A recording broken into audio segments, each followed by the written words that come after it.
Hello everyone, स्वागत है आप सभी का आपके अपने यूट्यूब चैनल पे। उम्मीद है आप सबकी पढ़ाई अच्छी चल रही होगी। तो भी 71st बीपीएससी की तैयारी चल रही है। संभावित डेट इसका 13 सितंबर रखा गया है।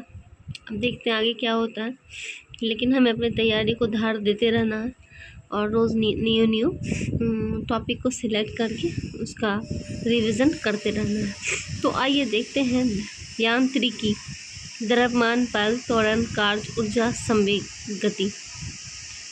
यांत्रिकी भौतिक विज्ञान की वह शाखा है जिसमें पिंडों पर लगाने या उन्हें विस्थापित करने पर उनके व्यवहार में होने वाले परिवर्तन का अध्ययन किया जाता है। भार, वेट, किसी वस्तु पर पृथ्वी द्वारा लगाया गया आकर्षण बल उस वस्तु का भार कहलाता है।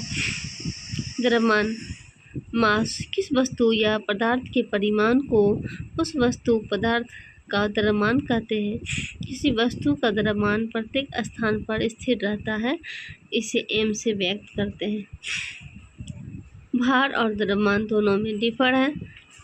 पृथ्वी का आकर्षण बल द्रव्यमान में वस्तु या पदार्थ का परिमाण, इसका मात्रक न्यूटन होता है। भार का मात्रक न्यूटन होता है और द्रव्यमान का इसका मात्रक ग्राम या किलोग्राम होता है।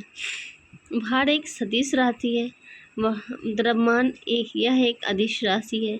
वस्तु का भार भिन्न स्थानों पर भिन्न हो सकता है, किंतु वस्तु का द्रव्यमान प्रत्येक स्थान पर अचल रहता है।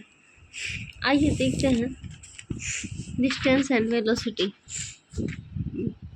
Distance and displacement. प्रतिदिन की भाषा में दूरी, डिस्टेंस और विस्थापन, डिस्प्लेसमेंट का एक ही अर्थ में प्रयोग किए जाते हैं, परंतु भौतिकी में इन दोनों शब्दों के भिन्न भिन्न अर्थ होते हैं। जब एक वस्तु पर बिंदु से दूसरे बिंदु की ओर चलती है तो चली गई दूरी वस्तु द्वारा तय किए गए अप्रत्यक्ष मार्ग की वास्तविक लंबाई होती है, जबकि विस्थापन प्रारंभिक और अंतिम स्थितियों के बीच सीधी रेखा मार्ग को बतलाता है।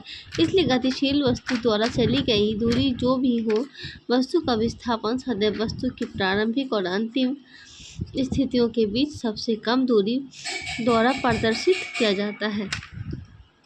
चली गई दूरी में केवल परिमाण मैग्नीट्यूड होता है, जबकि विस्थापन में परिमाण के साथ साथ दिशा भी होती है। स्पष्ट है कि दूरी एक अदिश राशि है, जबकि विस्थापन एक सदिश राशि है।